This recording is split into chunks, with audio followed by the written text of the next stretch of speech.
Мен Хамидолды Фарида ата мен апамның отбасылық тарихына шолу жасаймын.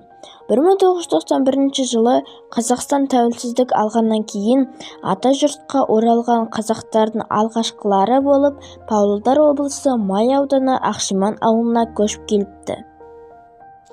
Атам 1960 жылы қаңтар айының 20 күні, ал апам 1962 жылы 3 қыркүйекте Моңғолия елінде дүниеге келген. Енді өздері жайында толық мәліметті ата мен апамнан сұхбат жүргізу арқылы ұсынамын. Ата, сіз қандай оқу орнында бітірдіңіз?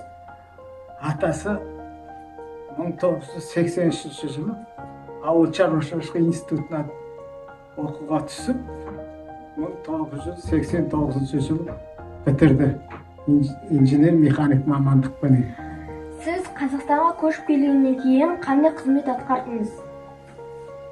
Мен Қазақстанға көшіп келгеннен кейін совхозда инженер-механик болып жұмыс жасадым. Жеке кәсіппен айланыстым. Терилейтін цехте жұмыс жасадым.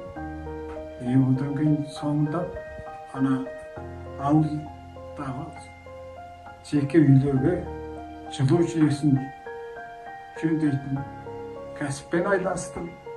Ұзақ уақыт жанатын пеш жасадым. Одан кейін қазір зейнеткермін. Сіз қандай оқу орнында бітірдіңіз? Ауыл шаруашылық институтына 1983 жылы қабылданып, 89 жылы мал дәрігерлік мамандығын бітірдім. Сіз Қазақстанға көшіп келгеннен кейін қандай қызмет атқардыңыз? Апам Қазақстанға көшіп келгенде алғаш 1991 жылы Ақшиман деген ауылға келді. Ақшиманда 3 жыл мал дәрігерлік қызметін атқардым. Содан кейін осы Кеңтүбек ауылына келіп, осы ауылда мал дәрігері болып істеп, өзім мамандығым бойынша міндетімді атқарып, зейнетке шығып апам, қазіргі кезде зейнеткер болып отырмын. Ата, апа, сіздер ата мекенге келгендегі армандарыңыз орындалды ма? Орындалды, балам.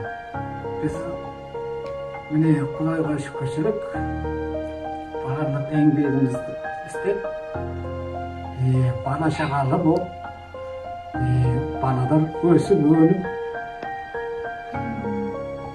енді міне олар да өз мақсаттарына жетіп, ары қарай немерелі болып, жиенді болып, осы ауылда бір жақсы беделді әулет болдық.